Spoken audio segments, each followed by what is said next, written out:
Hello, I'm Larry Dark, the director of the Story Prize. This year, in lieu of our annual live event at the New School, we are presenting a video event in which we will feature the authors of the 3 books that we've chosen as finalists from among 121 entered for the Story Prize in 2020. This year's finalists are Likes by Sarah Swinyon Bynum, published by Farrar, Straus and Giroux. The Office of Historical Corrections by Danielle Evans, published by Riverhead Books. And The Secret Lives of Church Ladies by Disha Filial, published by West Virginia University Press. We've also honored a 4th book, Inheritors by Asako Serizawa, published by Doubleday, as the winner of the Story Prize Spotlight Award, which goes to an additional collection of exceptional merit. Now, let's begin our program. We're pleased to have as our first reader, Sarah Swinyon Bynum, author of Likes. What we liked about Likes was just the variety of stories and approaches. The structures are interesting and the writing itself is very beautiful on a sentence level, and it engages with a lot of contemporary issues as well in interesting ways that are probably going to prove to be timeless and not just of the moment. So here's Sarah, who's going to read from the story, Tell Me My Name. Tell Me My Name. Ever since the California economy collapsed, people have been coming to our street at night and going through the trash. That sounds worse than it is. I guess if it's recyclable, then it's not really trash. They sort through the blue bins that during the day were wheeled out to the curb, along with the black and green ones by the gardening crews. The people who come at night are like a crew, too. You used to see just solo collectors, but over the past few months, they seem to have joined forces. They're efficient, with one of them holding onto the grocery cart and organizing things, while the others pull out bottles from the bins. At first, they carried flashlights, but lately they've taken to wearing headlamps. My neighbor Betty isn't happy about the situation. She stands on my porch, waving her extra sharp tweezers in the air. She came over with a splinter lodged under her fingernail, and after a little poking around, I got it out. It's the middle of the afternoon, but she knew I'd be home. Now that the splinter is gone, she's free to be irritated by other things, and my trash cans lined up at the curb have started her thinking about the recyclers. I moved here to get away from this shit, she says. And even though she talks in kind of an ugly way, Betty is one of the most beautiful people I know. She has arching eyebrows and the smallest possible pores, flat red lipstick that never rubs off on her teeth or crumbs up in the corners of her mouth. Shining dark hair, smoothed back in a high ponytail. Toreador pants and little ballet flats so silvery and supple, I hate to see them touching the sidewalk. The math still shocks me. She must be at least 45 years old. You'd never know it because her skin is amazing. I used to look at her picture in magazines ages ago when I was a regular girl going to middle school, and she was a popular person going to gay dance clubs in New York. Her friends were graffiti artists, punk bands, drag queens, rappers, gallery owners. Everything was all mixed up then, in a good way. I used to read those magazines monkishly, over and over again, late into the night, as if they contained a key to unlocking a secret world of happiness. And maybe they did. Maybe they taught me something important. Or maybe it was just a way to kill time until I could grow up, get a job, find a partner, buy a house 4 doors down from Betty Perez. The houses are small, but they cost a lot. What I mean is that they look sweet on the outside, but there may be comedians or talent managers or people like Betty living inside. The other morning, I'm standing in my kitchen, she says, still in my nightie, trying to get the toaster to work, and I hear something funny. A rustling around kind of sound, like a rat makes. And I look over, and there's a little man right outside my pantry window, 10 feet away from me, digging away in there, helping himself. You should get your gate fixed, I tell her. She raises her black eyebrows at me. Don't make this my fault. Secure the perimeter. That's what Officer Cordova said. I'm trying to tell you a story. Didn't I give you Manuel's number? Betty scowls. I'm going to get mad if you don't stop busting my balls. A wave of happiness rushes over me. Here I am, fussing at Betty Perez, and here she is, fussing back at me. I want to reach through time and squeeze the arm of my 15-year-old self. Awake at 1 a.m, sucking on Altoids, studying the captions in Paper magazine. Betty doesn't know that I liked her back when she was an underground queen of New York. She probably thinks I've seen her on the HBO show or remember her from that recurring role on the one about the lawyers. The fact is, I don't watch too much TV, but there's no way I can say that around here without sounding ungracious. I wasn't wearing any panties, she says, suddenly thoughtful. It made me feel sort of frozen in place, like one of those bad dreams where you can't move your legs and you open your mouth, but no words come out. The only thing I could do was grab my phone off the counter and shake it at him. I tell her that the next time she should grab her phone and call Officer Cordova. The point is, they're not waiting for trash day anymore, Betty says. The point is, they're encroaching. On cue, my dog starts barking crazily from behind the picture window, as if he knows exactly what encroaching means. He's a big dog, and his bark is loud, fast, and desperate. Though I've been living with him for over a year, his thinking remains mostly mysterious to me. I apologize to Betty, and we look at my dog making a steady stream of sound, the wetness from his mouth spraying onto the glass. Quiet, Hank, I say, but he ignores me, which isn't unusual for us. Betty says she has to leave. She's informed me before that when he barks, it's clearly audible at her house, even with her music on. Tell Amy I'm still waiting to hear from her, she says, leveling the tweezers at me. Then she pivots on her soft silver shoes and walks away. When I go back inside, my dog is lying attentively on the carpet, cheerful and calm, as if he truly has no idea who that maniac was barking his head off. I should say our dog, not my dog, because Amy and I adopted him together. We biked to the farmer's market one morning to buy some strawberries and salt and eggs, and came home instead with a dog. They told us he was a shepherd mix, but I suspect he's more mix than shepherd. The various rescue organizations are clever and set up shop all along the sidewalks on Sundays, so you can't buy a muffin or pick up your prescription without encountering at least a dozen beautiful animals needing homes. It's like running the gauntlet, except instead of being pummeled with sticks, you're pierced by the sad eyes of kittens and stray dogs, and the less expressive eyes of rabbits.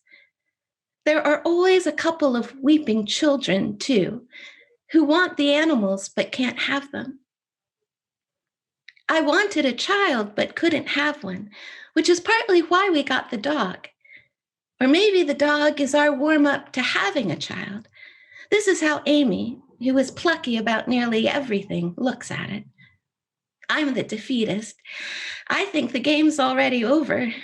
I think of Hank as a consolation prize, a loud and needy consolation prize who sheds huge amounts of hair, but that could just be the HCG. Now that we've started on injectable cycles, I've been feeling blue. Get out, Amy tells me. Take Hank for a hike, which always seems like a reasonable idea until I try to execute it. Amy says that the problem is my car. If I had a bigger car, it wouldn't be such a major production. She's been researching hybrid SUVs and threatening to take me on a test drive. As for me, I don't want a bigger car. I miss the days when we didn't even own a car. I mean, before we came to California, when we were still working crummy day jobs and living in New York. It used to take me 12 minutes to walk to the CE station from our apartment on DeKalb. I used to bury my nose in my scarf and finger the smooth, flimsy Metro card in my coat pocket and think about the magazine I would read once I got a seat on the train. Usually, I would read for only a few minutes before I fell asleep, lulled by the shaking train and the warmth of other people around me, reading and sleeping. If I had to get to work early, I would walk the extra distance and take the DQ line from Flatbush Avenue, just because I looked forward to the moment when the train emerged from the darkness to make its slow, rattling way across the bridge, and the morning light would pour slantwise through the girders and spill over all of us sleeping inside the subway car, our hands folded and our heads nodding, me cracking my eyes open for only a second to see this and love this, and then go back to dreaming. Thank you. Thanks, Sarah. That was great. How do you decide what to read when you're giving a reading? Do you try and read different stories at different times, or do you have some stories that you know are reliable and good to read? I tend to think about what the audience is going to be. So, for instance, if I'm reading to high school students, I'm more likely to read a story like the story that has Instagram in it. And in the case of this story, I picked it because I was thinking about the story prize being in New York, and I was sort of fantasizing about being on stage at the new school and being in New York again. And so I thought that this story was a bridge between Los Angeles and New York. And so that's what made me think of picking it. Interesting. There seems to be a lot of nostalgia in the book throughout various stories, particularly the ones that are more focused on adults and adult relationships. Is that the kind of thing that you put into the story, or something you notice later that's a recurring theme? Oh, I think it's inadvertent. I think it's because I'm a nostalgic person by nature. And even when I tried to keep it in check, it seeps in without my wanting it to. And I also think so many of the stories are about time and about time passing and about the changes that time brings with it, that sort of whiff of nostalgia and yearning for the past inevitably creeps in. Yeah, I think the older you get, the more time you have to reflect on. So it'll probably be something that will become maybe even stronger in your work.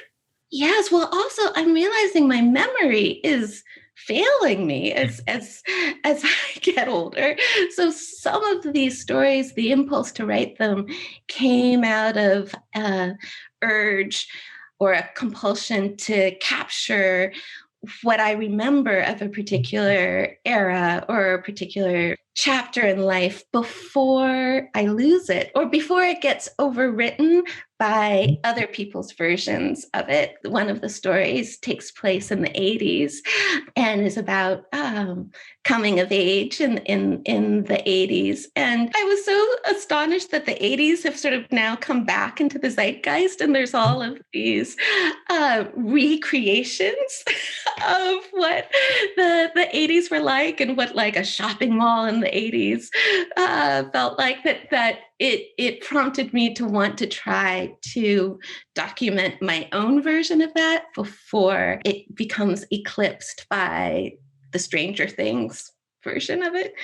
Right. But the unreliability of memory is also baked into a lot of these memories as well, right? Oh, absolutely. I mean, I think that maybe one of the things that all of the stories have in common is how point of view, and not just point of view in terms of who is speaking, but point of view in terms of from where one is speaking and how much time has elapsed, how the enormous variation that can happen in the telling of the story because of shifts in point of view.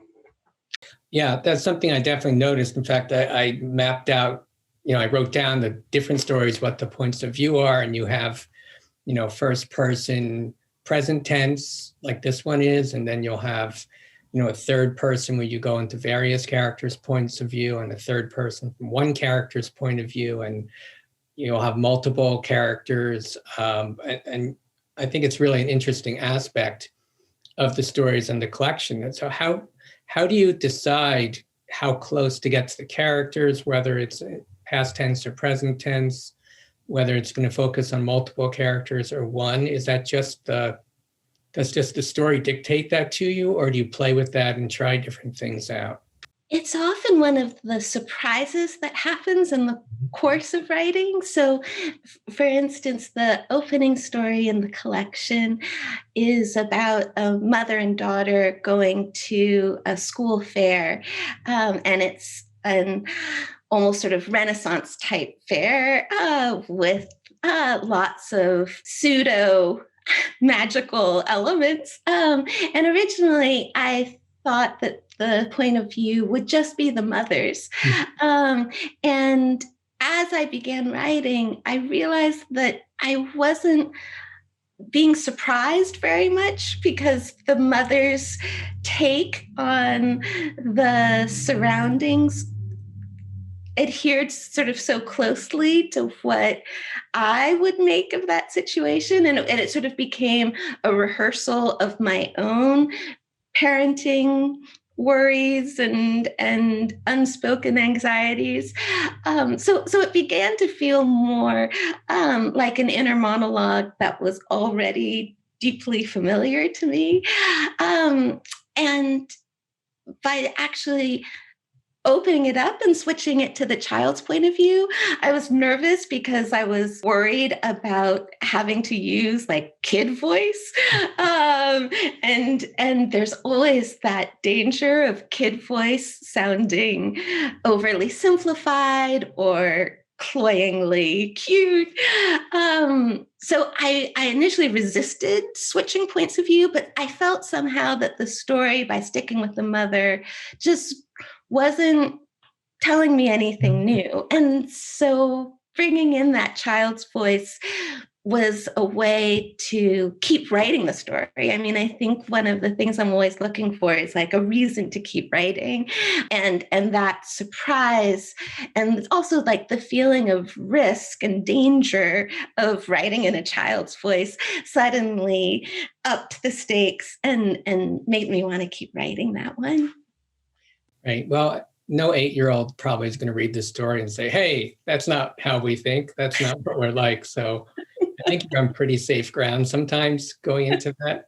And it did feel very real and authentic to me too. And it created a situation where the anxieties of the mother and the anxieties of the daughter, they don't exactly mirror each other, but they play off of each other. And you can see how different their experience of the same time and place is. And I think that's one of the interesting things in that story. Yeah, that was a case where, in terms of time and space, the points of view were very, very closely aligned, and yet because of that generational difference and because of their different roles within the family structure, I wanted to suggest like how wildly divergent their perspectives were, how even as they are seemingly sharing an identical experience, they are having radically different perceptions of it. Do you sometimes have trouble finding the right approach for a story you're working on? Oh, absolutely. Sometimes I'll be carrying around an idea for a story for years before I figure out what the right container might be for it, or what the right vessel. I can't think of a better, like sort of I'm sort of like looking like for like the right like serving dish for the story, and it'll often take years of kind of keeping my eye open to what might be a way of serving the story that I want to tell, and sort of holding it and presenting it in a way that feels right for the material. And I do borrow a lot from the existing canon. So I rely very heavily upon the work of storytellers who have come before me, and give myself a lot of permission to borrow from them. So in the case of the story called The Burglar, that had been a story, again, that I'd been carrying with me, and wanting to write. But then it was only when I reread Robert Coover's The Babysitter that I sort of found the serving platter that felt like it was right for that story, and used that very explicitly in terms of the structure for my own story. So yeah, sometimes it takes a while to find the right vessel. And then sometimes like the choice of vessel ends up yielding its own surprises.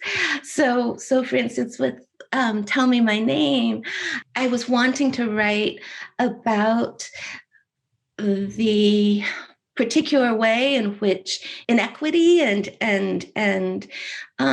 income inequality express itself in Los Angeles, because I was still sort of a relatively new transplant here, and coming from New York, I was bewildered by so much about California life, and so I was casting around for some kind of way of expressing this bewilderment and this sense of unease with the strange and sudden way in which good fortune can hit you here in Los Angeles, and sort of just as quickly disappear. So the vessel that I landed on was the Rumpelstiltskin story, and that story and that fairy tale seemed to be a way to think through the strangeness of seemingly sort of overnight abundance. How the protagonist, the miller's daughter, goes from being in great peril and being at great disadvantage, and then the next thing you know, she becomes queen, and there's the surprising workings of fortune and abundance is something that I think a lot about being in Los Angeles, and how often it feels as if it can sort of strike like this lightning bolt. So Rumpelstiltskin seemed like a way of thinking through that aspect of living here. Yet when I started writing the story, I was thinking much more literally, and I thought there might be some little demonic man who appears in the story. And in fact, there's like a gesture towards that when Betty Perez talks about someone digging in her trash. Mm-hmm. So when I started thinking much more literally about it, and it was only in the process of writing the story that I came to realize that Betty Perez is herself the Rumpelstiltskin figure, not the little man digging in the trash that I first thought might be the bringer of both fortune and unease, and the taker of the child. So that's, I guess, an example of how sometimes the vessel ends up providing the surprise. So Tell Me My Name, that's a direct reference to Rumpelstiltskin.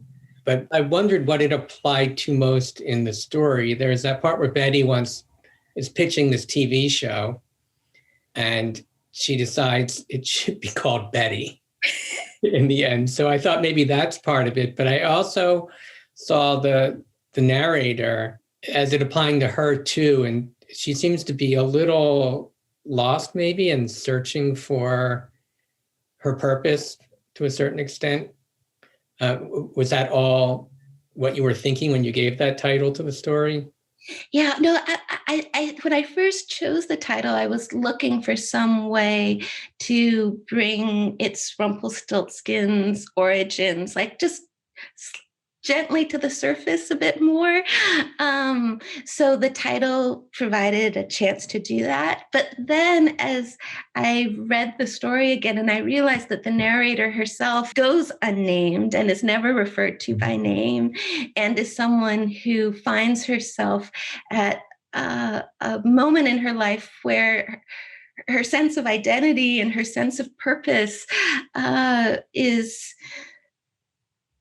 unknown to her. That she has been uprooted from a life making DIY documentaries in New York, and now finds herself living this strange life of privilege in Los Angeles. And I think that title in some ways speaks to her wanting to know who she is, what am I doing here? And then I also sometimes wonder if, in a way, her struggles to get pregnant and her struggles to start a family, how there's a yearning for a new name, the names that come with parenthood, wanting to be able to have the name of mama, and that still being sort of just out of reach for her. Do you ever have to fight for the name of the story when someone, is going to publish it? Do they ever try and get you to change it because it doesn't work for them, or they have a better idea for the title? Does that happen? Because some of these titles are very subtle and you have to think about them when you're reading the story and even afterward. Larry, I'm a terrible titler. So I actually always welcome and solicit advice on titles. I tend to title in the most prosaic, flat-footed way possible. So I always gravitate towards the obvious. And so I welcome outside guidance on titles. The one title that I did push back on very gently was the title of the story, called Julia and Sunny. Mm-hmm. Jenna, who's my wonderful editor, she just raised the question. She said, is there perhaps a title that might be more suggestive, a title that might draw to the surface some of the undercurrents in the story a bit more. And that was one case where I sort of dug my literal prosaic heels in and made a case for holding on to the sort of the very quotidian title that I had first given the story. But in many cases, the titles I like the best are ones that have been suggested by other people. So yeah, sometimes, well, there's, many a little makes is one of the stories. And you have no idea when you're reading this what the title means until practically the end of the story. Yeah. Was that a suggestion from someone else, or was it that? It was. Bill Clegg gets complete credit for that title. Great. Yeah, no, I think my working title was Three Girls. I think mine again was just very utilitarian. And Bill suggested that title, which I am so grateful for. I think sometimes it's a point of engagement for the reader to try and match the story to the title. So it can be a little bit of a fun puzzle to put together. But I think sometimes it's just, Sonny and Julia, that's who the story's about. That's what I'm going to call it. It can go either way. How about the title of the collection? How do you decide when you have, these stories, 9 stories, I think it is. Mm-hmm. How do you decide which one is going to be the title story? And do you ever think about the title that really comes not from any of the titles of the stories, but from something else? I love collections that have a title that's apart from any of the story's titles. I have a particular admiration for collections that are able to summon up a title that somehow speaks to all of the stories without naming one of them in particular. So that's the kind of title I aspire to, but again, given the fact that I'm not a very good titler, I didn't have high hopes that I would come up with one of those beautiful, surprising, all-encompassing titles. So the title for this book, Likes, was, I hoped, a way to draw upon the story and speak to the story. And of course, in the case of the story, likes has a much more narrow connotation in terms of its use within a social media context. But I hoped that by titling the whole book Likes, that it would open up that word to its broader and more varied meanings, and play upon that sense of these are a few of my favorite things.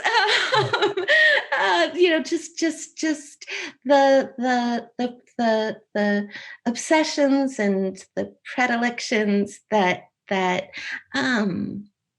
stay with us as we move through time. Because that was something that certainly struck me as I saw all these stories together, was how predictable I am in my particular likes and obsessions, that even though the stories were written over a decade, that unwittingly I find myself sort of circling back to some of the same preoccupations. I think every writer is preoccupied with certain things, and I think that's what connects every good collection. I think when there isn't something like that, it's not as solid. It doesn't feel like a book as much. So yeah, likes, a lot of it's about what people like. And it's also an interesting word because it's really a verb that's become a noun through social media. So I don't know. There's almost something funny about it, almost like I don't think ironic is the right word, but there's a resonance to it, I think, in that sense too. So I think it worked out. Thank Thank you, Larry. I'm glad. I do hope that maybe one day I'll dream up just a beautiful, surprising title, and be able to fulfill that lifelong fantasy. But at this point, I'm just working within my limitations. Well, I think it's important to the author sometimes, maybe more than the reader, because once the reader is in the story, maybe they're puzzling over the title, or maybe they're not. But I think what you're doing really well is really drawing the reader in and keeping them in there. So don't worry too much about titles. You can always ask me. I'm actually better at I will take you up on that, Larry. All right. I'm grateful for the deep bench of brilliant titlers that have helped me out. And it even comes into the story you read from, because there's Betty is trying to figure out the title of her own show. Yeah. So it is. And I just, I reread a translation of the original Grimm story in order to even find the title that I ended up using. So once again, I was relying upon some outside help for that one. Well, I was actually going to end, but I'm going to ask you one more question since you brought it up. Fairy tales are important throughout this collection. Is that something that's always been part of your writing and your thinking, or is this something that you thought about as you were writing these particular stories? I would say that fairy tales feel like almost inextricable from my understanding of story. Mm-hmm. And my first book, too, also draws very freely upon fairy tale tropes and conventions.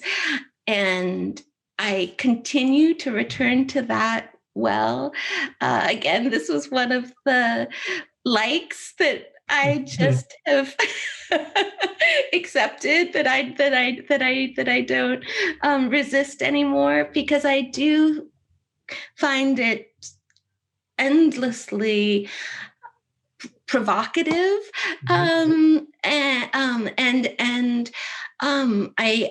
find it such a useful way for me to make meaning. So as I was talking about with this story, I couldn't quite find a language to capture my discomfort, dazzlement, gratitude, guilt about the life that I was living in Los Angeles. And my first instinct is to sort of look to that deep well of story in order to find a language and in order to find a structure by which to understand that ineffable mixture of feelings that I was struggling with. So I do feel as if it's like this inexhaustible form. It's this evergreen form that's sort of ever renewing itself too. So I am indebted, and I think I will be as long as I keep writing. Well, thanks, Sarah. It was interesting talking to you. Thank you so much, Larry. And I can't express how honored I am by this recognition. I've admired the Story Prize. I've followed it and always admired the finalists, the selections from its creation, from the beginning of the prize. And I feel especially honored to be in the company of Danielle and Disha this year, both of whom wrote such beautiful books. So thank you so much. We're pleased to have, as one of our 3 finalists, Danielle Evans, author of The Office of Historical Corrections. We love this book for a variety of reasons. It has a really strong themes to it. It really connects well, even though each story is a very different story with different characters. And the idea of history is something that carries throughout the collection as well and recurs in several spots. It's beautifully written. There are some really interesting and innovative stories. And of course, there is the title novella, which is a really amazing piece. And that's what Danielle is going to read from now. So Danielle. Thank you. Thank you so much, Larry. I'm just going to read from the very beginning of the novella, which is titled The Office of Historical Corrections. Our office was tucked away in a back corridor of one of the city's labyrinth brutalist buildings, all beige concrete and rows of square windows. I had never minded DC's lingering architecture. I had been in college before I understood I was meant to find it ugly and not cozily utilitarian. But I had grown up with the architecture, grown up idealizing people who worked in buildings like mine. And besides, I like to remember that the term brutalism came not from any aesthetic assessment, but from the French for raw concrete. Since starting at the Institute, I had formally corrected mistaken claims about the term's etymology 7 times. Small corrections usually made me feel pitiful and pedantic, but I liked making that one. Liked to think of us, not just the people in my office, but all of the city's remaining civil servants, as people trying to make something solid out of what raw material we had been given. Liked to think that we were in the right setting to do our jobs. Of course, as a field agent, I rarely spent a full day indoors. Often that freedom felt like a luxury, but it was June, not quite the worst of summer, but hot enough that walking my regular daily rounds left me flecked with sweat and constantly looking for excuses to go indoors. Some days I went to shops full of kitsch and corrected souvenirs with their dates wrong just to absorb the air conditioning. After everything else, I would remember how often I had been bored at the beginning of that summer, how worried I was that our work had become inconsequential, how I had wondered whether I would ever again be part of anything that mattered. The vision for the Institute for Public History that summoned me from my former job as a history professor at GW had been grandiose. An ambitious freshman congresswoman demanded funding to put a public historian in every zip code in the country, a correction for what she called the contemporary crisis of truth. It was pitched as a new public works project for the intellectual class, so many of us lately busy driving cars and delivering groceries and completing tasks on demand to make ends meet. Government jobs would put all those degrees to work and be comparatively lucrative. The Congresswoman envisioned a national network of fact-checkers and historians, a friendly citizen army devoted to making the truth so accessible and appealing it could not be ignored.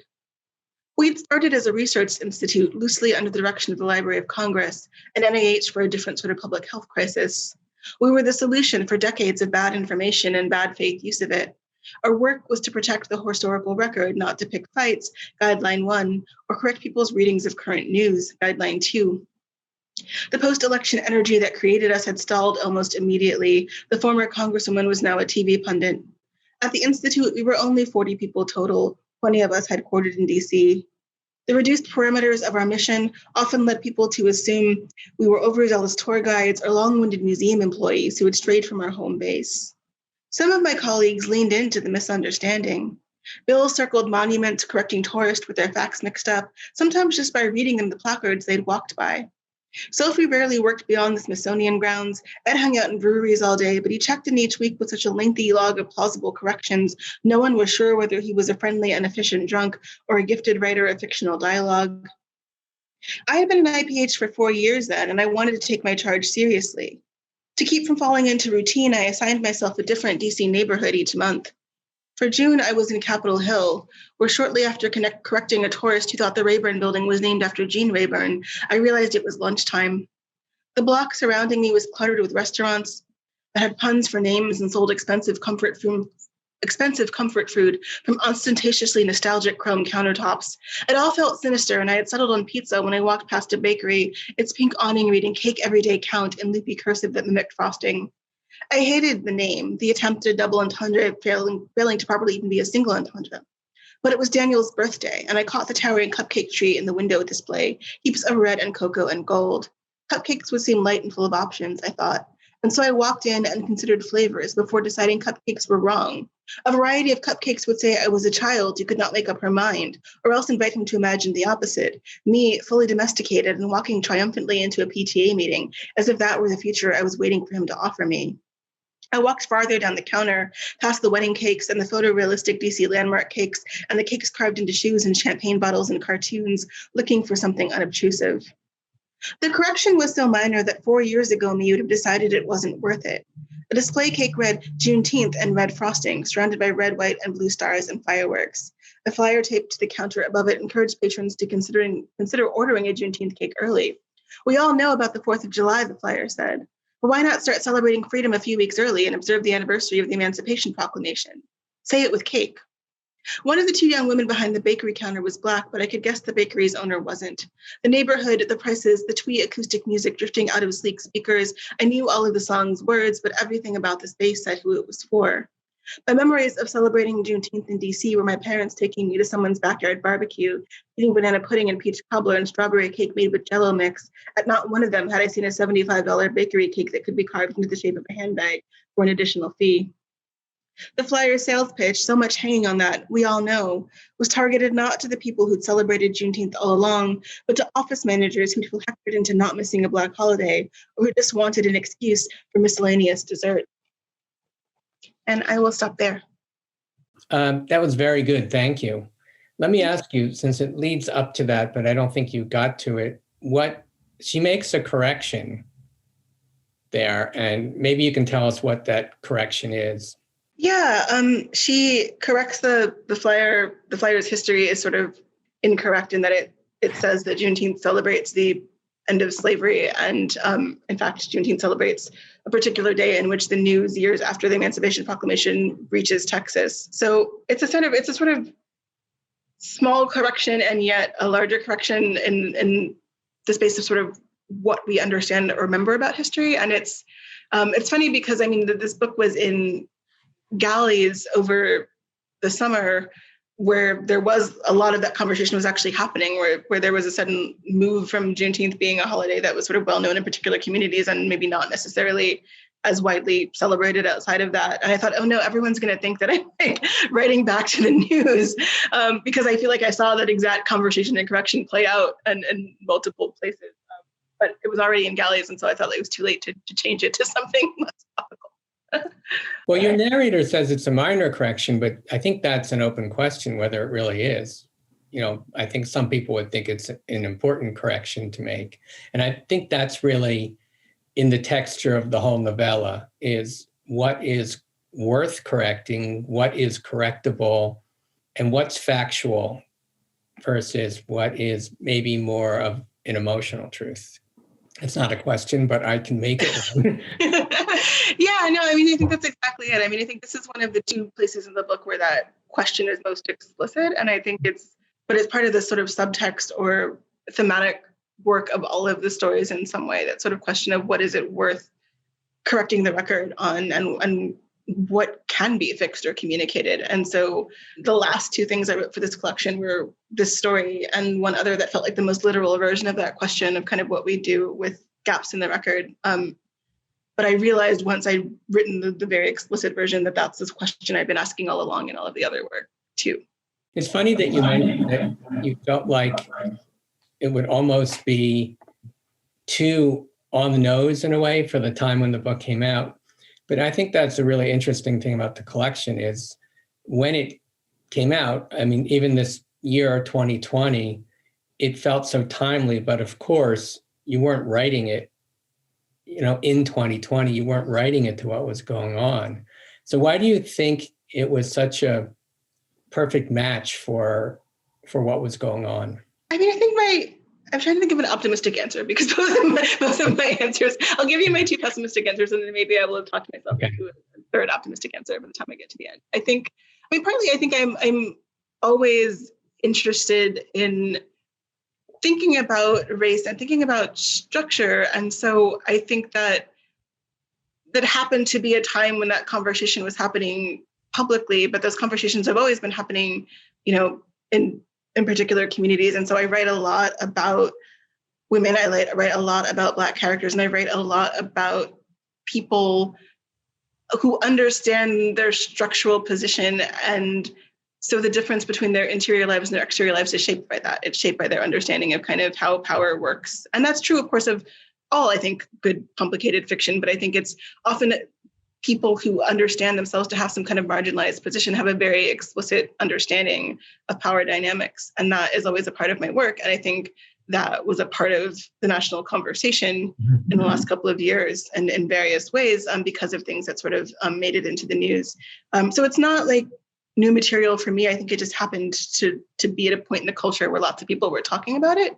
I think my other I still don't have an optimistic answer. My other kind of pessimistic answer is that I do think that I was writing into a particular anxiety about the future of a lot of these stories. I mean, the earliest story that I wrote in this book was published kind of the same year my first book came out, and was written actually earlier than that. So there are stories in this book that are more than 10 years old, but I think that part of what you're doing as a writer is always trying to anticipate the future, right? You always want the sort of larger question of your work to be something people are still going to be asking themselves after they read the book, after the book is published, after hopefully if they found the book in 5 years, the question would still have relevance to them. And so I think that sometimes anticipation feels a lot like anxiety. And I think it's been a good run for anxiety in the last 5 years. If you were sort of leaning into but like, what's the sort of most ridiculous or terrifying thing that could happen?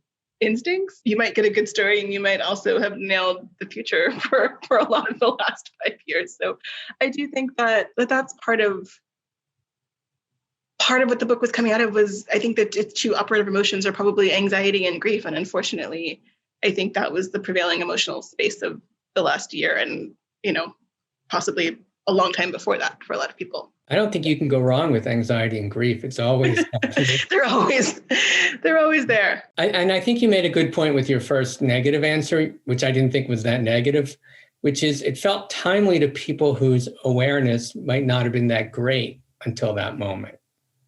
So, the broader population is not as aware of things that are going on until people make them aware of it. But the people who make them aware of it, for them, it's continuously true and always happening.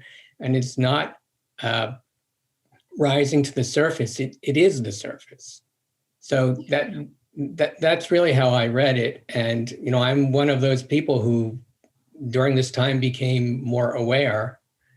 And I felt that the good thing about fiction is it makes you more aware through, not by being didactic, but by telling a story and by showing you what characters' lives are like and what they go through.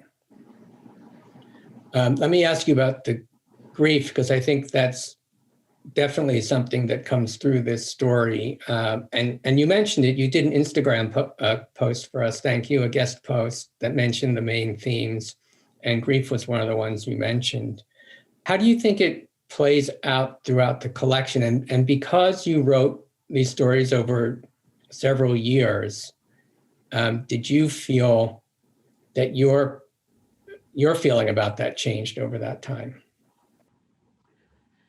Yeah, I think that one of the most concrete ways that grief comes into the collection, obviously there are stories where it's a primary plot concern, but for the most part, I think the way that grief enters the conversation is in the structure of a lot of the stories, and that I think, there's a sort of classic story pyramid, and I think that a lot of coming of age stories follow that kind of, we're anticipating something, there's a decision or an event on the horizon, there's a kind of clear before and after. And so the active plot of a story and the emotional plot of a story kind of follow a similar trajectory, right? They might not peak in exactly the same place, but they're both kind of rising action, peak, falling action.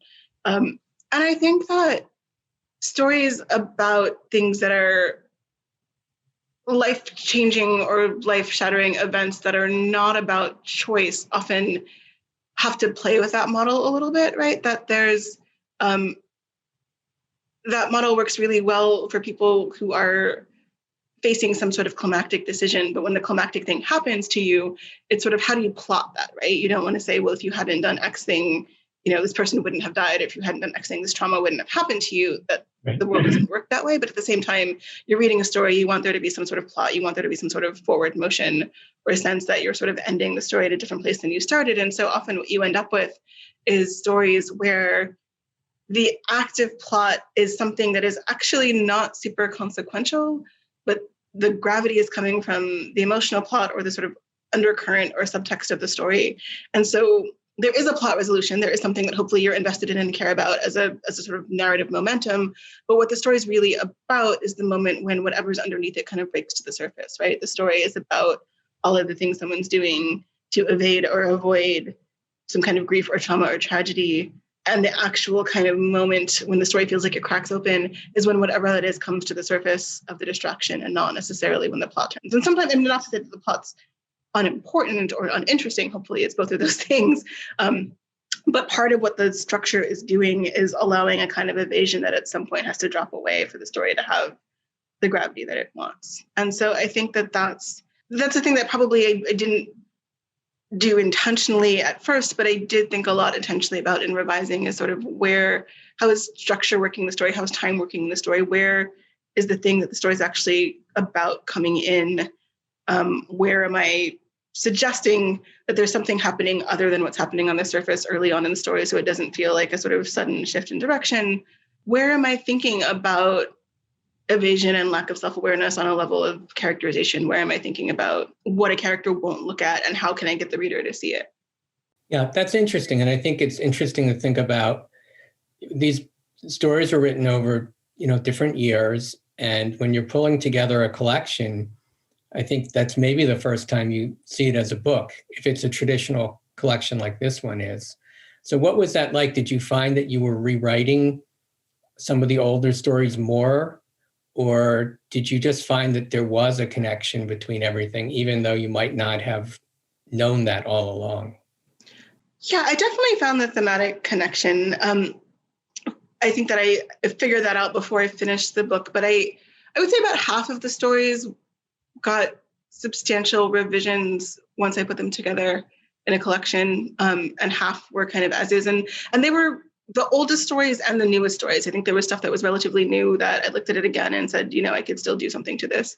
And there was stuff that was older that I felt like needed to sort of be brought into the narrative voice of the rest of the collection. And I'd say that, the very first story in the collection is called Happily Ever After. And I think that when I wrote the first draft of that story, not even the first draft, when I wrote the first published version of that story, it was flinching a little bit at the grief. It was sort of allowing too much evasion, even in its first published form. And so I went back and I kind of slowed that story down because it was the way into the collection. It was, I think, the first story in a collection has to suggest something about what the collection is doing, what it's about. And I felt like it sort of really needed to pull that grief into focus. And so I slowed that story down and spent some time on it. I spent a lot of time on Alcatraz, which is the oldest story in the collection, which always had a kind of retrospective frame. And because I felt like for a variety of reasons, I couldn't do that much with the story at the center of it. What I could do to make it feel more in line with the writer I was when I wrote the more recent work was work with that frame narrative and work with that frame voice. And so I put a little bit more pressure on the retrospective narration and also just kind of caught some sentence level things that I think I hopefully would have caught at some point had I looked at the story more recently. And then for some of the other stories, it wasn't so much major revision as just kind of the minor things you catch when you put things together. Like there were 2 stories in which someone had an appendectomy scar, and one, it actually mattered that it was an appendectomy scar, and in the other, it didn't. It just was the kind of thing you notice when you have physical intimacy with somebody, but not like emotional intimacy. And so it just had to be some sort of weird mark that someone could see on someone's body and immediately identify. And so I think I changed it to like a strange birthmark because I didn't want people to like overread the appendectomy thing. It wasn't intentional. Things like that, sort of duplicate names. I think there were 2 stories that had a very similar sentence about grief that felt true in both of them, but I had to give it to the one where it felt most important and just hope that the sort of emotional tenor of that would carry into the other stories. So it was often kind of very line level things in terms of thinking about the stories in conversation. I think the bigger picture edits are things that if I had sort of looked at the story years later are things I probably would have done anyway. The conversational things were more like, is the story leaning a little bit too far into one other story's territory, and how do I kind of rein it back in and make sure that things only belong to one story? It's interesting. You mentioned the Alcatraz story, and that's another story that's concerned with history. And I noticed when I was reading this a second time, the word history comes up in a few different stories. Do you have a particular interest in history, or was that just something that emerged as you wrote these stories? Yeah, I think while I was working on this sort of secret life of this book is that I was supposed to be writing a novel about a historian. And so, and I did eventually, I think in a very revised way, that became the novella about my person who works for an imaginary historical office. And that's a separate long story. But I think I was working on these thinking, oh, this is like a completely different project than my novel. And so these are just stories I'm writing and I'll do something with them someday. And I sort of had written more than half the book that way before I realized, number one, that you sort of write where your energy is, right? Lauren Goff always says you write where the heat is, right? I think that like I'd written the versions of the stories that I was more interested about. I needed to sort of work with where my energy was. And also that it was the same project, that I had in these various ways been thinking about the sort of question of, because even when I was writing about a historian, the question of that novel was sort of, how do we tell honest stories about US history, even to people who don't necessarily want to hear them? And I think that was the question that I was asking in various ways in a lot of the stories. I mean, and some of it is just kind of in setting. I mean, the opening story of the collection takes place on this strange kind of replica of the Titanic, which there are two of in this country. You can, in fact, get married on a replica of the Titanic, should you want to do that. And I think that's kind of like absurd and also delightful. Like, it's a ridiculous thing to exist, but there's something kind of wonderful about it. And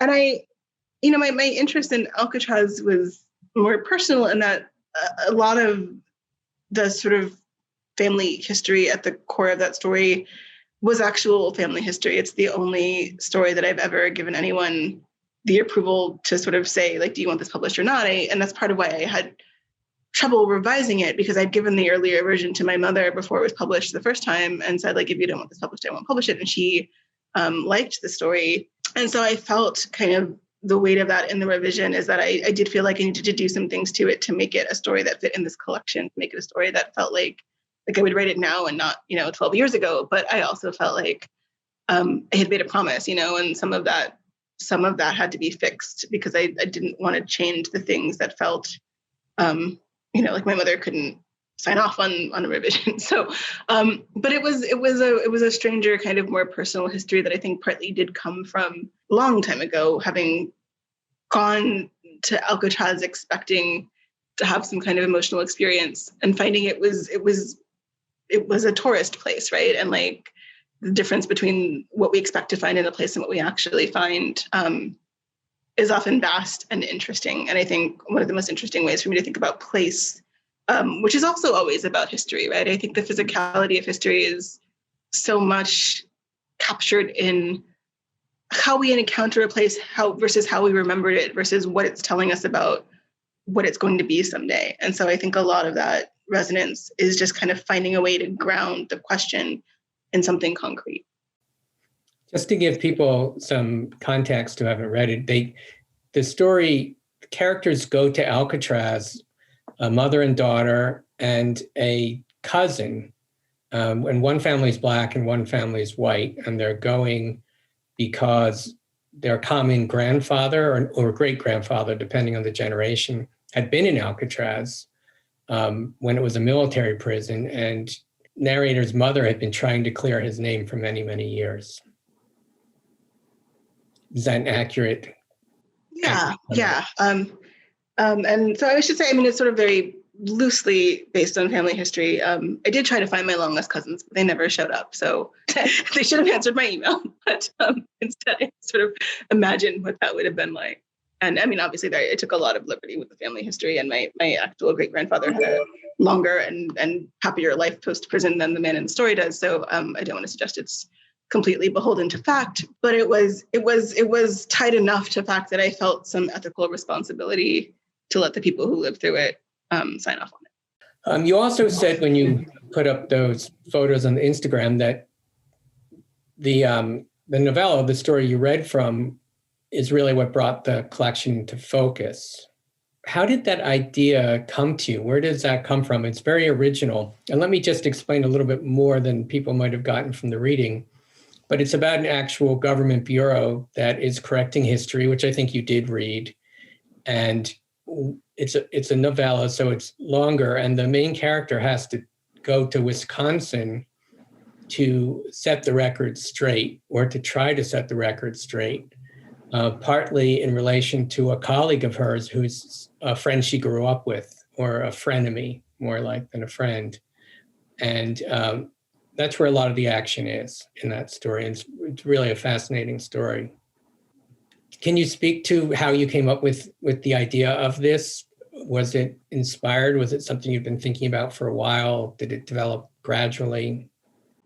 Yeah, I think it was, the story came fairly quickly after a lot of things I've been thinking about for a long time kind of clicked together. I think I first invented some version of this agency as a joke. I was on Metro in DC and overheard some people having I wish I remember. If I had known that it was going to be important, I would have remembered what they were talking about. But I want to say it was the Haitian Revolution, but they were having some wildly inaccurate conversation. And I was like, I just wish that I could pay specific taxes to have someone just kind of fact check people in public. And of course, I said this and I immediately thought of all the ways that might be horrifying. And I didn't actually want such an agency to exist. It became this kind of joke in my head when somebody was wildly wrong, or, inside joke with a couple of other people. And then I had been working on this book about a historian for a long time. And I think finally realized that the problem was people did not find her as interesting as I did, because the main crisis of the book was that she couldn't write a book. And I thought that was a really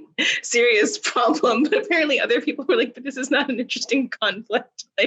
I mean, there were other kind of complicated plots involving politics and history, but I think everyone was like, why are you focused on this person who's doing a boring thing in this book where all these interesting things are happening? And I was like, but she's not doing a boring. And so I think I found a way to turn her work into a kind of story, which I'd always wanted to write. And so I kind of leaned into almost a mystery and kind of noir framework to think about the work of uncovering history and the work of who wants that done and who doesn't want that done. And that gave me more room to make the story a little bit more active, a little bit more playful, and still maintain that sort of question of history at its center, and also to kind of bring in this long-term frenemyship, which is, I think, the other kind of interesting emotional anchor of the story, both in that I think that those characters gave me space to kind of think about the way that people's understandings of their structural position and the way their reaction to that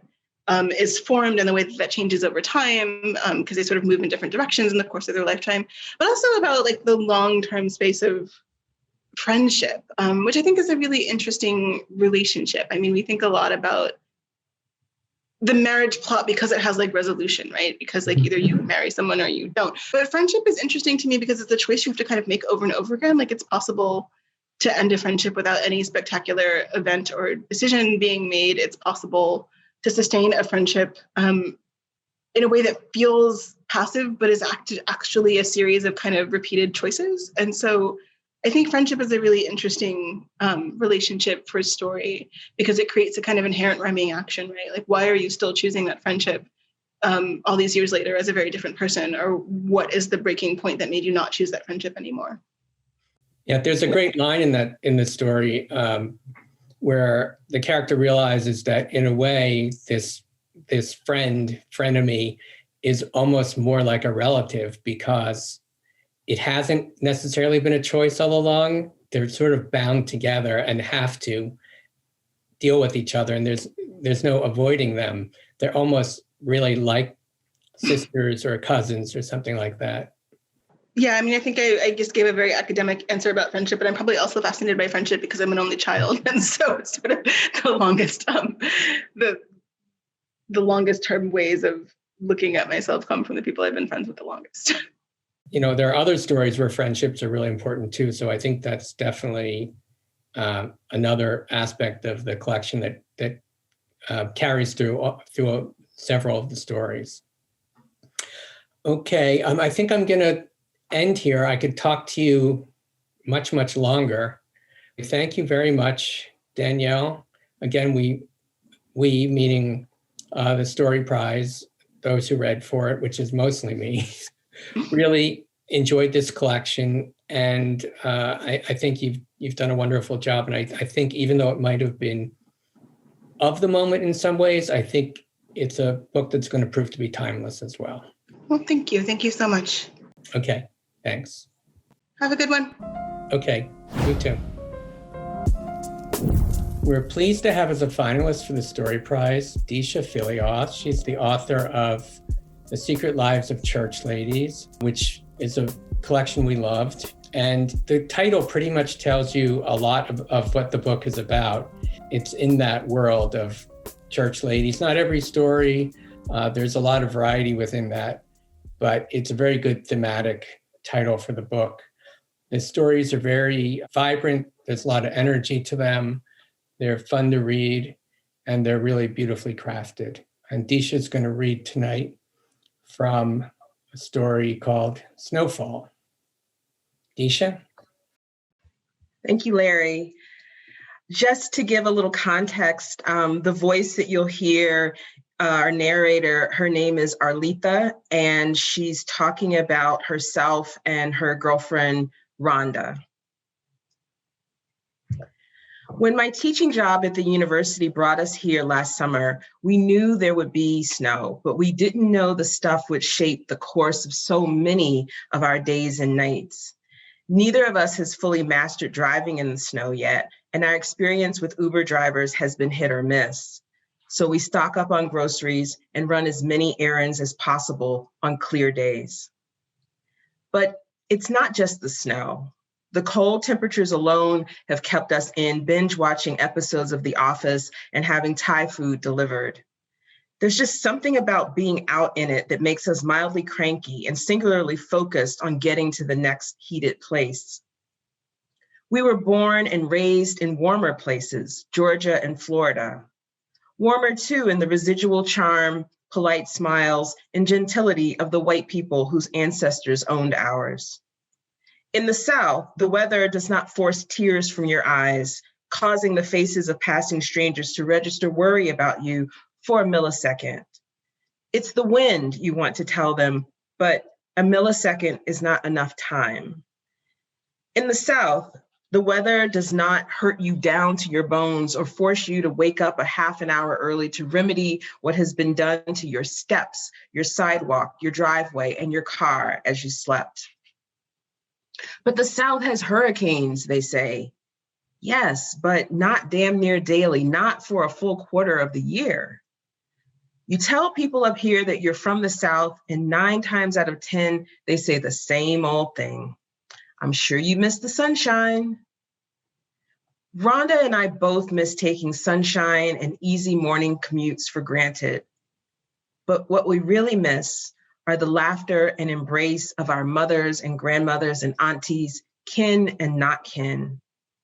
We miss the big oak tables in their dining rooms where, as kids in the 70s and 80s, we ate bowl after bowl of their banana pudding as they talked to each other about how much weight you'd gained, like you weren't even there. We miss helping them snap green beans and shell peas, sitting at their kitchen tables, watching The Young and the Restless on the TV perched on the pass-through. We miss how they loved Victor Newman, hated Jill Foster, and envied Miss Chancellor, and how she dripped diamonds and chandeliers. We miss their bare brown arms reaching to hang clothes on the line with wooden pins.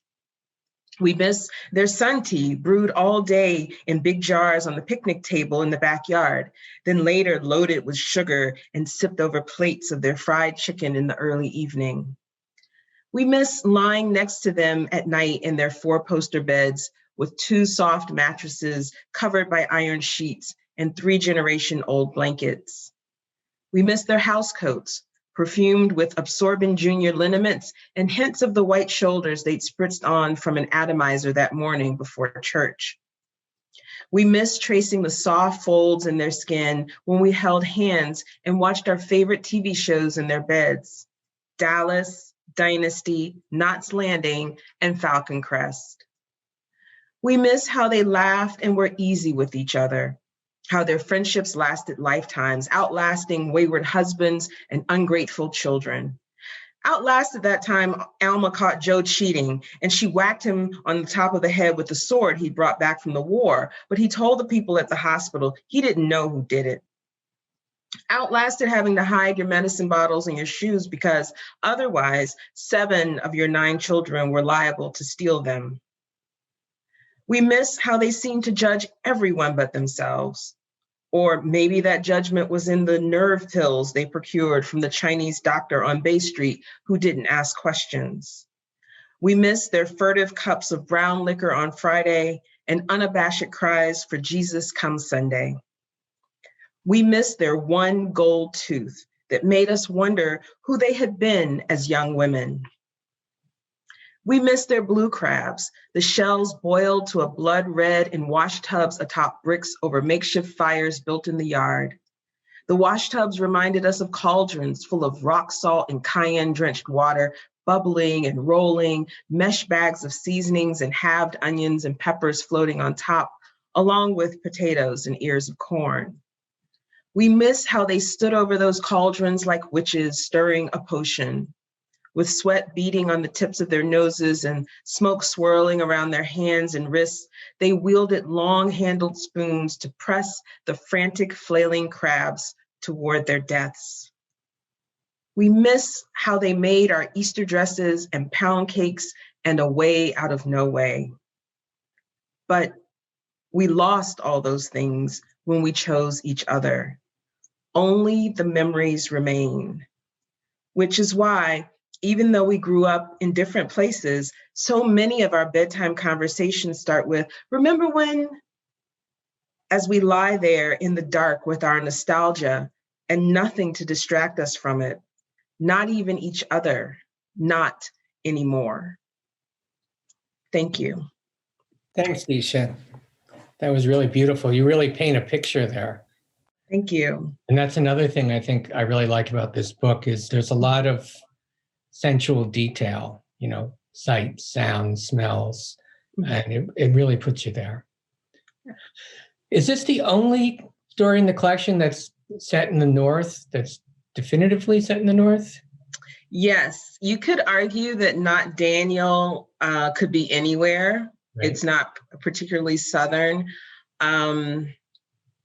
Some of the others, based just on speech, you get that they're Southern, but this one definitely is definitively rooted in Pittsburgh specifically. I wrote it, the first draft of it over a weekend that was record freezing temperatures here. And that's where that first line came from. Black women weren't meant to shovel snow. And you mentioned that you're from the South and you've been Yes. in Pittsburgh for a fairly long time. Yes. Do you still feel that way about snow and about the South? It's been since 1997, and it only gets harder to be here in the wintertime. I don't enjoy winter, but I have two daughters who love it, but I don't share their love for it. I used to put them out in the yard in the snow and watch them from the picture window when they were little.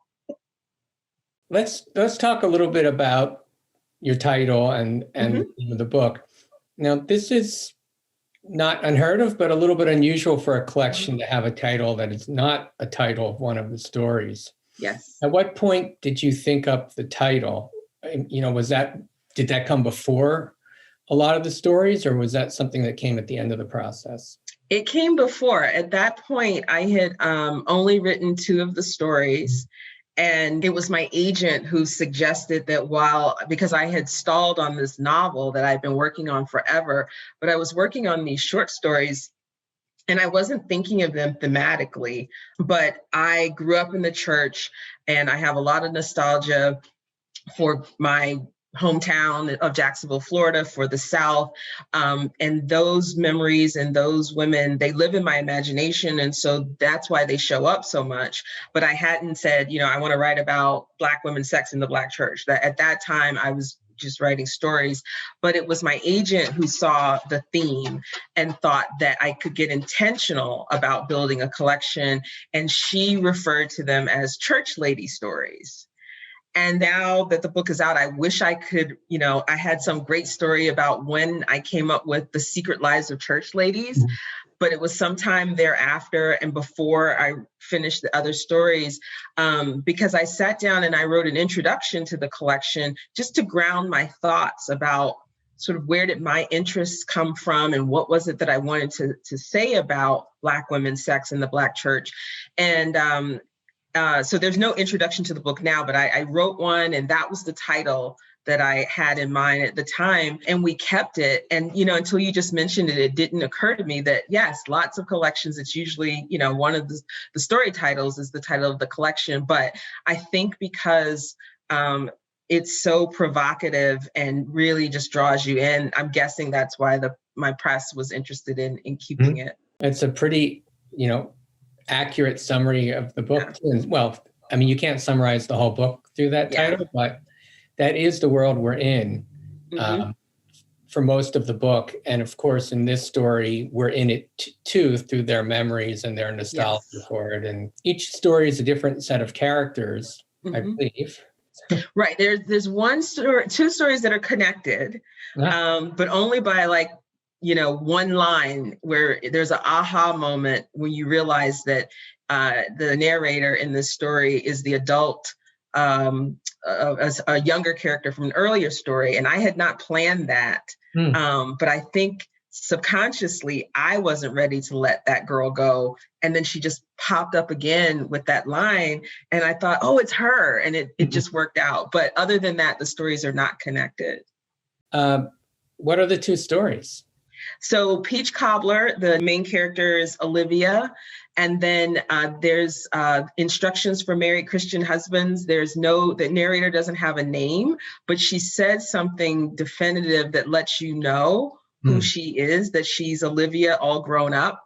And that, whether we think that's a happy ending or not for her, at least we know, how her story ended, because Peach Cobbler ends just with in a moment where she feels trapped. She feels stuck as a teenager. And I just think that even though I feel like that story, ended where it was supposed to end, she was still with me. And then she just popped up again. That's interesting. I read it twice and I didn't notice that. Okay. That's the question I get a lot from people. Some people will message me on social media and say, is this the same person? And I say, yeah, it is. So. Good for them. Good. When you have a story that's about a world like this, how do you keep from repeating yourself in different stories? Is that something you looked at as you were putting the collection together, or what was your process on that? I think it helped that the stories all I started those stories at different times over the span of several years. And when I started them, I wasn't thinking about a collection. And so I think the first two that I wrote, definitely the first one was Eula. And then I can't remember if Peach Cobbler or Not Danielle was second. But I had the two stories, and then I had other pieces of stories that I had, sometimes it was 10 pages, sometimes it was 2 lines. But they weren't necessarily, about Black women's sex in the Black church. But when I knew I wanted to put together a collection, I would pull out those old stories or those lines and then think of a way to touch the theme. And so sometimes the characters are church ladies, and then other times, and this happens a lot throughout the collection, they're what I call church lady adjacent, where if they themselves are not a church lady, someone who is influential in their life is a church lady and has some sort of impact on them. So that gave me a lot of room to move around, a lot of narrative space, having characters. I cover 4 generations, so that gives me some wiggle room. And I also played with form, and that was another way to make sure that the stories weren't redundant. What is a church lady? How would you describe that? And as part of that question,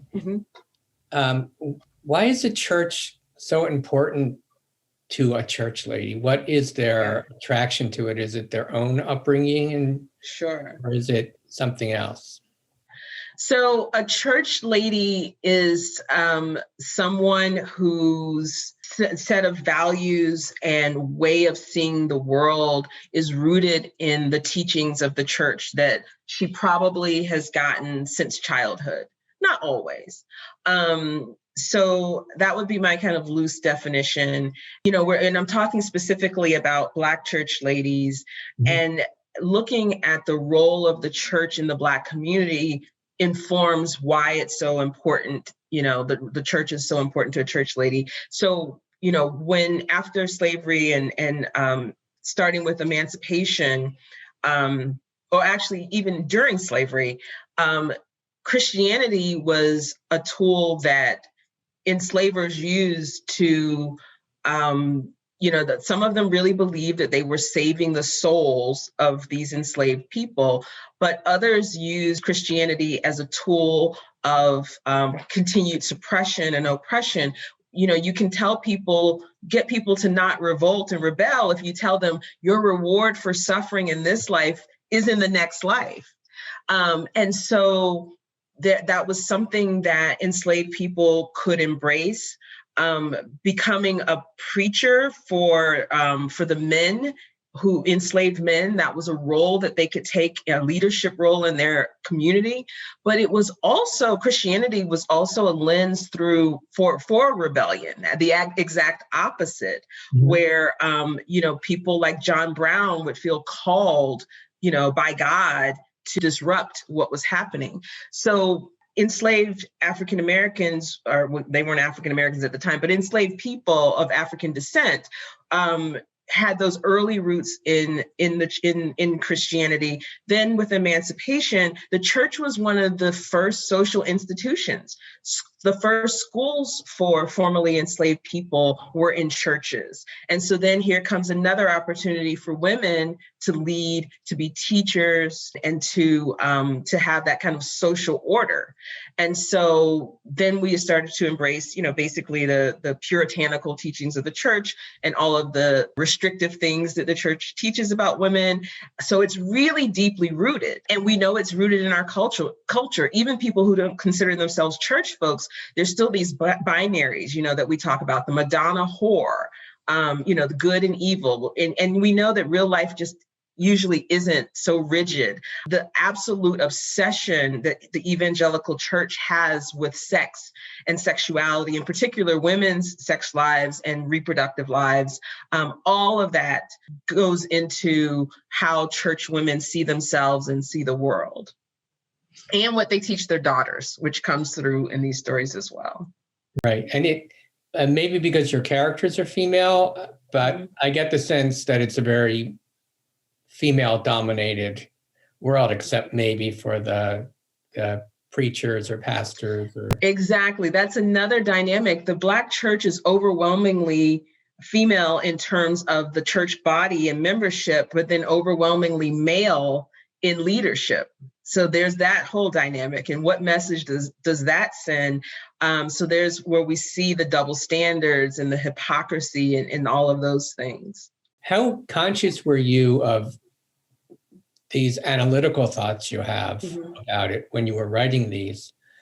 Or was it just a matter of, you have the characters, the situation you write, and this stuff is just going to come out? It's just part of the fabric. It was very organic. It wasn't very analytical. I've been sitting with some version of these stories since I was a child. It's interesting. My mother and my grandmother who raised me, they sent me to church. They didn't go themselves. And in talking to people about this book, I found out that it's not typical, but it's not as uncommon as I thought it was. I just kind of thought it was, just me, but, and so now I've had to think about, well, why was that? And it's exactly what some of these stories touch on, this idea of who's welcome at church and who's not. They were both two women, my mother and grandmother, who had children and who were never married. And they did not feel welcome at church, but they sent me, which, again, speaks volumes about what we want to try and impart, even if we ourselves are not part of this church body. So I was, from a very young age, watching the women in the church and the women outside of the church and trying to understand, well, what is it to be a woman? What are my options here? You know, how are they living? There was a lot of, you can do these things and you can't do these things. You have to present yourself this way. I was also privy to a lot of the scandal in church. You know, there was a lot of gossip and rumors, and I heard a lot of things growing up. And so those things were very deeply rooted. And then, of course, as I got older and had my own lens on the church and the church body, and then the church in the public realm. And so you can see all of those things, you know, right in our culture now, we have stories of wayward pastors and things like that. We know all too well how, you know, the queer community, it has been shunned and done a disservice through the church. And a lot of this is changing that I'm talking about. You know, we have progressive churches, we have progressive theologies, but I'm talking more of the traditional evangelical Black church, which is still grappling with some of these things right now. I think a key word in your title is that secret part of it, because it's what their lives are like outside of church. I don't think there's much in the book that actually occurs in church. Yeah. There's a little, but it seems as though this morality in some way increases the desire for sexual experiences because it's forbidden. Would you say that's true?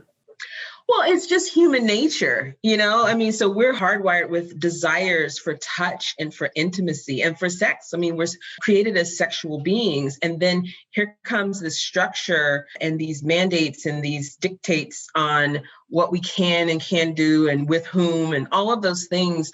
That's just not how we are wired. Some of us are not wired to only be married, you know, and so, and married heterosexually and so forth. And so when you tell people they can't do something and it's human nature for them to do it, it goes underground often, or people deny themselves and then they end up, you know, harming themselves or others in other ways, or we get the hypocrisy and the scandals, but then it's the secret keeping and it keeps people from getting free. And so really, even though there's a lot of sex in the book, I really think about this as a book about freedom, about how Black women either try to get free or what happens when they can't get free from these binaries and these rules and things that just don't serve them. Yeah. And it seems as though, you know, you mentioned secrets, it's in the title. I think it's probably in every story. It seems to be the center of it. It's like, you know, I thought about what are the things that these women do or think or say only to each other or only to themselves. Like, that's what I wanted to get on the page. When they're not as free as they want to be or as they should be allowed to be, what do they say? What do they do? What do their lives look like? I would imagine you've had a lot of reaction to this.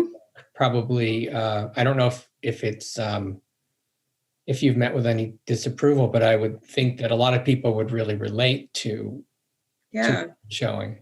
I've had great response, including from people who consider themselves church folks, church ladies. One of my favorite book club experiences was with a group of Black women pastors who are really progressive, and they invited me to come and talk about the book, and they really loved it for the reasons that that I hope, which is that the book would spark conversation, that it would challenge some ideas. You know, it's like what John Lewis said, stir up good trouble. I wanted to stir up good trouble in the Black church. And so for that group of pastors and some others that I've heard from, you know, I accomplished that. I was in another book club discussion. It was all Black women. And one of the women did ask the question, do I consider myself inside or outside of the church? And if I consider myself outside of the church, has anyone challenged my right to write about these things? So I told her that, you know, I spent the first 35 years of my life in church. So I feel like I have some authority, but beyond that, the church's influence doesn't stay within the church. It spills into the public realm. It spills into the public square. And so those teachings impact our lives for better or for worse. And so we all then get to critique it.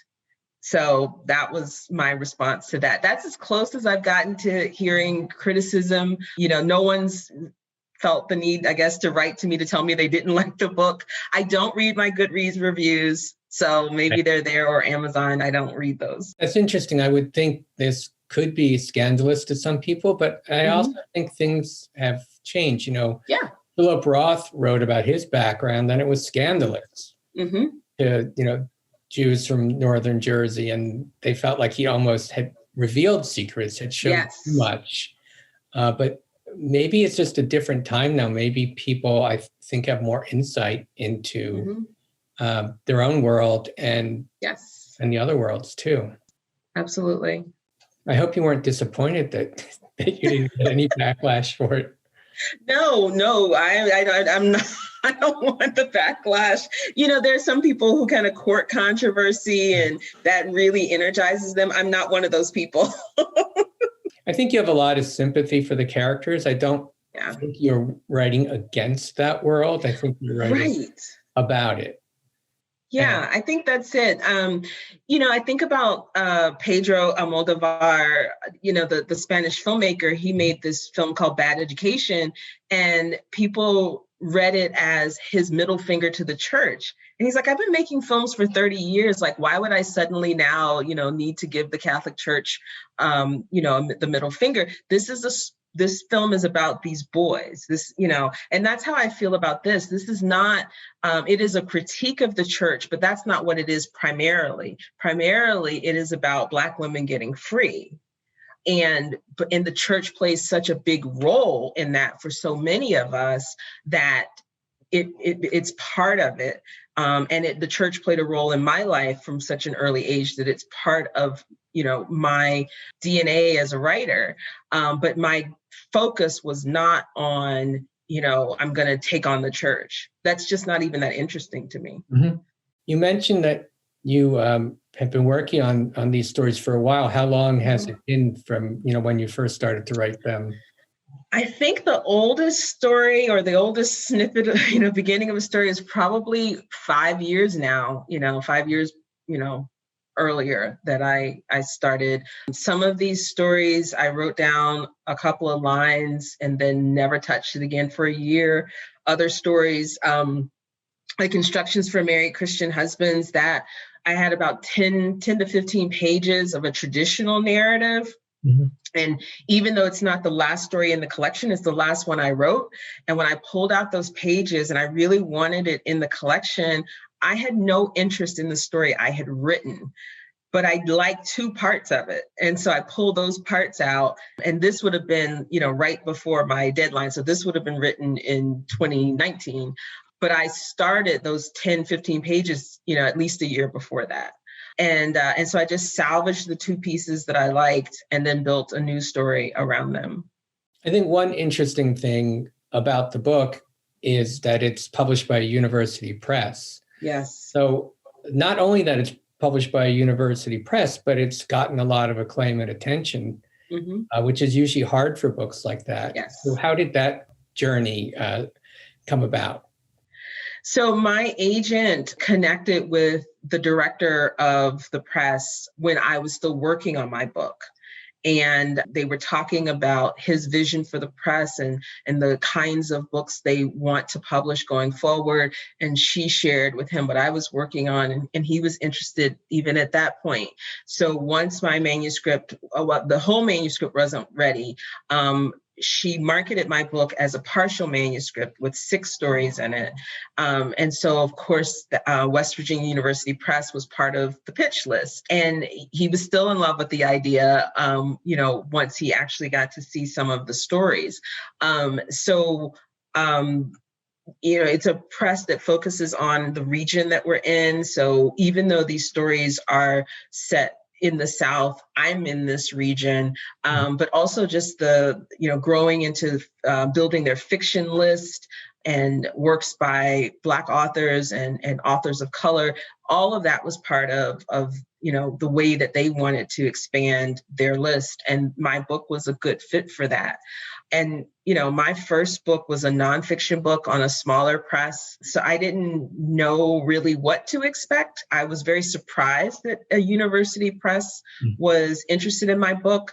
I automatically thought, well, I guess it's for an academic market. I guess that could work. And the good news is that my book is being taught in universities. So I'm really excited about that. But they just had such a broad vision, a very broad and inclusive vision that was exciting for me. That's great. It feels like they've given you a lot of support and that worked out very well. Yes, absolutely. What made you switch from writing nonfiction to writing fiction? It was actually the other way around. My first writing was fiction, and then nonfiction was a detour, a really long, many years long detour. And so this was a return to fiction for me. It's sort of finally.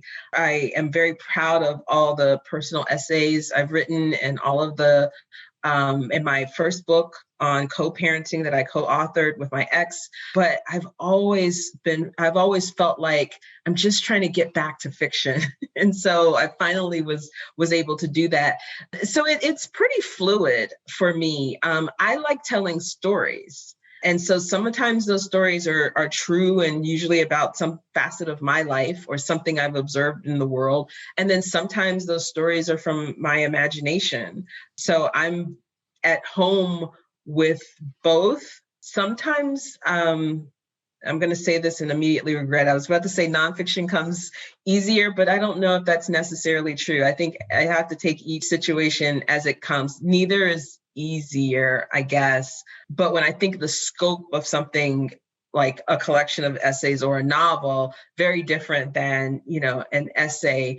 But these days, I don't write nonfiction as much, but I still do. I haven't, even though I'm excited to be writing fiction again, I haven't closed that door on nonfiction. Every now and then, I feel like I want to explore something that's more personal to me, and that's the way I do it. Is there a difference in the craft aspect of it? Do you labor over the sentences more, maybe in your fiction, or the other way around? Yeah. From the craft aspect of it, I'm a lot more self-conscious when I write nonfiction. Whereas with fiction, I don't second guess myself as much, and I feel like I can play and do all of these things. With nonfiction, I can only really get to the craft level, like maybe the second or third revision, because getting that first draft out is a bit more difficult than it is with fiction, because I have a lot of other things to consider. Usually I'm writing about myself, and so I'm thinking about, how much do I want to reveal? I'm thinking about how this is going to land, and a lot of things that I don't really worry about with fiction. And so it's just a matter of like, okay, what do I want to say? And my drafts in nonfiction are usually a lot messier than in fiction, because it's usually just me dumping it and then, kind of shaping it a little bit more and thinking about craft. Whereas I'll labor over a paragraph, even in a first draft for fiction, just because that's how I work out what I'm trying to say there. So yeah, I never thought about that before, but yeah, that's how those processes are different for me. I'll work on getting a paragraph right in fiction, but I don't worry about that, as much in nonfiction until I've got a whole draft. So I have heard, I guess, or seen via social media that your book is going to be a television series. Yes. And you're involved in that, correct?